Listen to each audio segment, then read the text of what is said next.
Every morning, a young waitress quietly polished old license plates in a dusty Texas diner parking lot. Her hands were always stained with grease, strange for someone who served coffee, not cars. Most ignored her, some mocked her. Then, one rainy afternoon, she knelt beside a stalled '69 Mustang, helping an elderly man using nothing but a hairpin and quiet confidence. No one noticed until the next morning, when 6 military jeeps blocked the diner and uniformed officers stepped out asking for her by name. Who had she helped? Why was the U.S. Army looking for a small-town waitress no one ever paid attention to? This is the true story of how a quiet act of kindness awakened a memory the world had nearly forgotten. Every morning, Lily Thompson arrived early to the roadside diner off Highway 59, always before the first trucker poured his coffee, always before the sun hit the chrome of the parked cars. She wasn't just there to serve eggs and refill mugs. While others rushed past the lot, Lily moved from bumper to bumper, quietly wiping dust off old license plates with her sleeve. Her fingers were always stained with grease. No amount of soap could hide the girl who loved engines more than earrings. Most thought it strange, some found it sweet, but no one paid attention until one rainy afternoon when a stranger's car broke down in the lot and Lily, drenched and unnoticed, knelt beside it with nothing but a hairpin and quiet resolve. That was the moment everything changed. The storm rolled in without warning, thick clouds swallowing the sky, raindrops turning the dusty highway into a silver blur. Inside the diner, customers grumbled and pulled jackets tight, tapping impatient fingers on coffee cups. But outside, at the far corner of the parking lot, a car had gone silent. It was a 1969 Mustang, black, beautiful, and broken. The windshield wipers twitched weakly, struggling against the sheets of rain. Inside the car sat an elderly man, his hands gripping a folded paper map. Not a phone, not a GPS. A real map, creased, faded, rain-soaked at the edges.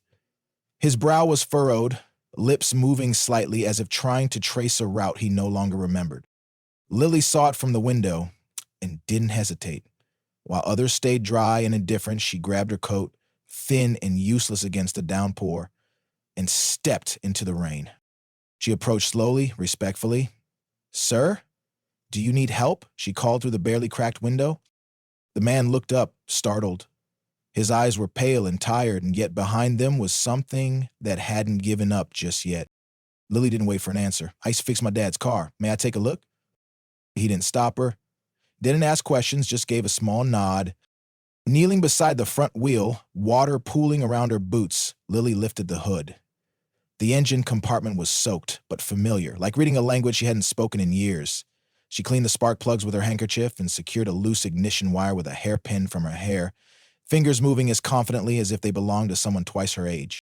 Under the awning, a group of businessmen laughed. "Hey, old man, you sure she's not going to blow it up?" one shouted. Lily heard them but didn't look up. She was focused, gentle, steady. Then the engine roared, a sound that cut through the rain like thunder. The Mustang came alive. The man looked at her, not with surprise, but with something deeper. He didn't say much, just nodded quietly and drove off into the rain. No thank you, no idea who he was. And for Lily, that was enough, or so she thought. The bell above the diner door jingled as Lily stepped back inside, soaked through and shivering. Her damp apron clung to her sides, hair dripping down her face. She wiped her hands on a towel behind the counter, hoping to slip back into routine unnoticed. No such luck. "Lily!" The manager's voice snapped like a whip from the back office. A word. She followed him in silence, the door shut behind them with a click. "What were you thinking?" he demanded, barely keeping his voice low. "You can't just mess with people's cars in the lot. What if something went wrong? You want to get this place sued?" "I fixed it," she said quietly. "He needed help." "That's not your job," he shot back. "You're a waitress, not a mechanic. You serve coffee. You don't fix Mustangs in the rain." Lily didn't argue. There was no point. She reached into her apron pocket, pulled out her now ruined gloves, stained with oil and rainwater, and placed them gently in her locker. Her hands, bare and red from the cold, shook slightly as she tied on a fresh apron. Back on the floor, she served coffee to the same men who had mocked her moments earlier. One of them gave her a smirk, but she just poured his refill without a word. Her silence spoke volumes. The grease still clung to her skin, but no one seemed to see her anymore. And yet something inside her had shifted. She hadn't fixed that car to prove anything. She hadn't expected things. But now, standing behind the counter, she felt smaller. Like the world had reminded her of her place. Only she wasn't sure that place fit anymore. The next morning began like any other, almost. Lily arrived just before dawn, the sky still painted in shades of pale gray. She tied her apron, flipped on the coffee machine, and set to work resetting the tables. The storm had passed, but the ground still smelled of rain. She glanced at the parking lot, expecting to see the usual line of pickup trucks and tired sedans. Instead, she froze. 6 matte green military jeeps were parked across the entrance, blocking every exit like a coordinated formation. Soldiers in full uniform stood beside them, hands behind their backs, boots gleaming despite the muddy gravel. Lily stepped outside, confused. Customers inside the diner stood at the windows whispering. The fry cook peeked out from behind the order window, spatula dangling in midair. Then the door opened with a soft chime. A tall man walked in, his uniform crisp, his posture rigid, his silver oak leaf insignia catching the morning light. He carried a sealed envelope and stopped just past the counter. "Does Miss Lily Thompson work here?" he asked, voice steady and commanding. The room fell dead silent.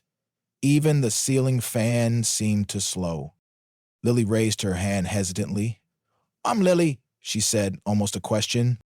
The officer walked forward and handed her the envelope. It was thick, embossed with a strange seal she didn't recognize.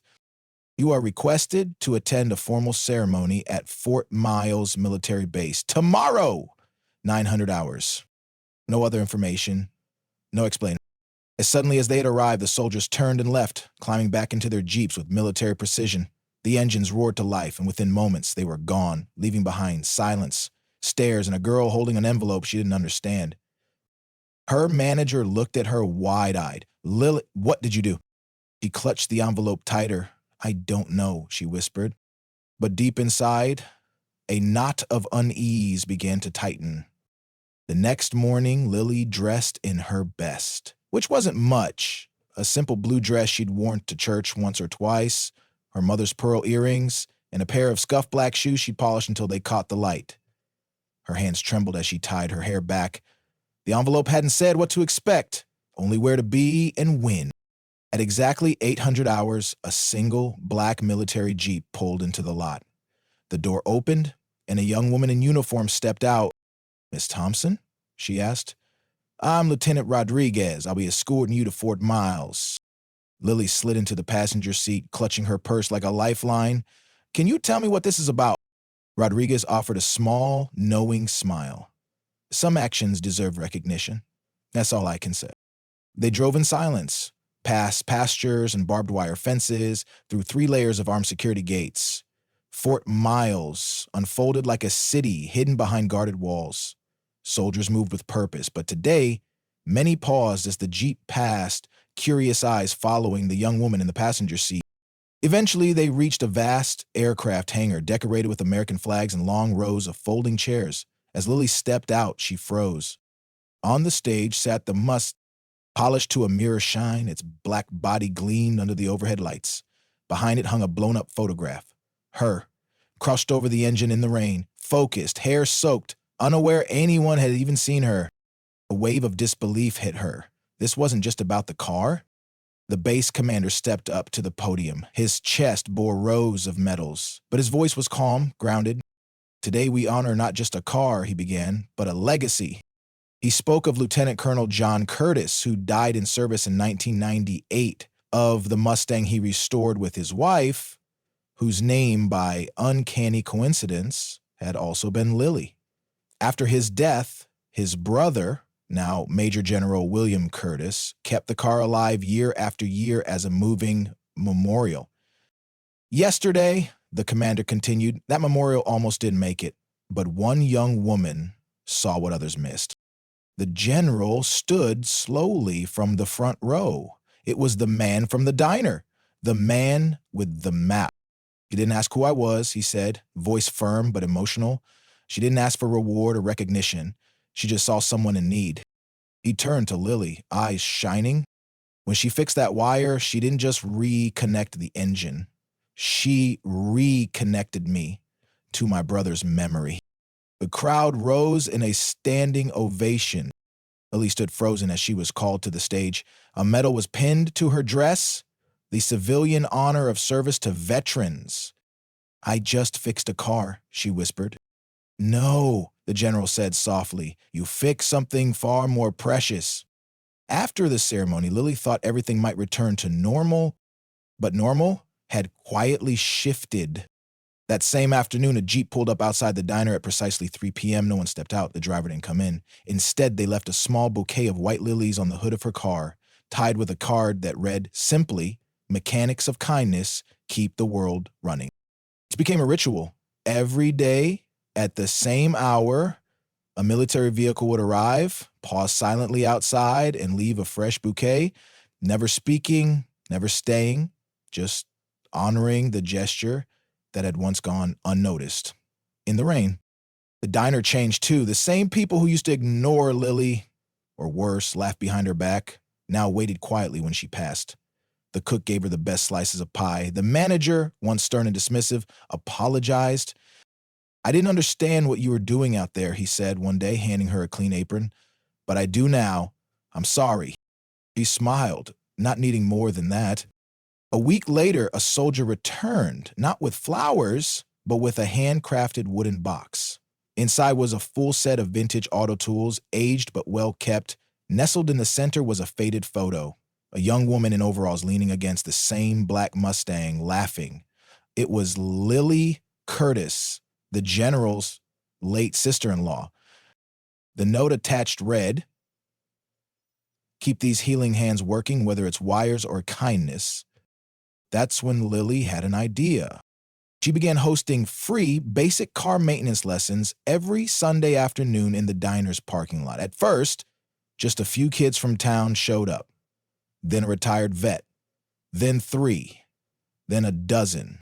She taught them how to check oil, change a spark plug, and read an engine the way her father once taught her. Patiently, without judgment. Word spread. The waitress mechanic became a kind of local legend, not because she asked for it, but because people could feel something honest in what she did. She didn't just teach about cars.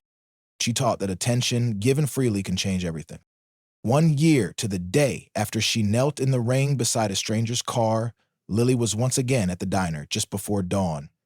She was wiping down menus when the familiar rumble of an engine echoed through the parking lot. But this time, it wasn't a Jeep. It was the Mustang.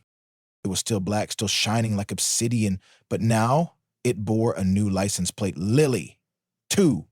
The passenger door opened, and General Curtis stepped out, wearing civilian clothes for the first time since she'd met him. I took a long time to decide this, he said, holding out the keys. But John would have wanted you to have it. Lily stared at him, stunned. I can't. That car, it's your family. He shook his head gently. Some cars are just machines. This one is different. This one is a bridge between what we lost and what we can still give. And you, Lily, understand that better than anyone. Her hands trembled as she took the keys. They were heavier than she expected. I didn't do anything special, she said.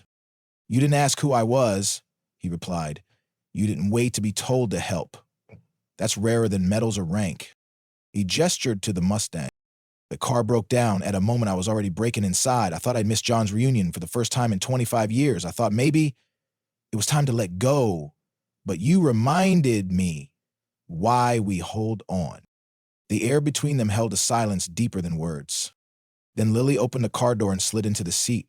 Her hands gripped the wheel, eyes misting as the leather warmed beneath her fingers. The engine purred like an old friend. In that moment, the girl who once fixed cars in the shadows became something else entirely. Not just a waitress, not just a helper, but the keeper of a legacy. Lily never sought attention, Even after the ceremony, the newspaper articles, and the quiet salutes from soldiers who passed through town, she remained the same girl who wiped the grease off license plates and offered free oil checks in the parking lot. She turned down interviews, refused to monetize the story, and gently declined every speaking invitation that came her way. "I just fixed a car," she'd say, smiling. "That's all." But those who came to the diner knew better. They saw the display near the register, the medal, the photograph, the handwritten card that read, "Mechanics of kindness keep the world running." And each time they passed by the Mustang, parked out front, still pristine, still ready, they remembered something deeper than horsepower or metal. They remembered what it meant to help without being asked. Lily's Sunday repair classes grew into community gatherings. Teenagers came to learn engines, veterans came to remember, and every week someone left with more than just a skill. They left with a little more belief in people. General Curtis still visited sometimes, never with a ceremony, just a quiet nod and a cup of coffee. He once said that Lily didn't just restore a car, she restored faith in ways most medals never could. Because real heroism doesn't shout. It kneels in the rain. It wipes off rust. It fixes what's broken when no one's looking and no one's filming. It says, "Let me help," even when the world tells you not to get involved. And so the waitress who once acted on instinct, without rank, title, or applause, became something rare. A quiet kind of hero. The kind that leaves everything just a little better than she found it.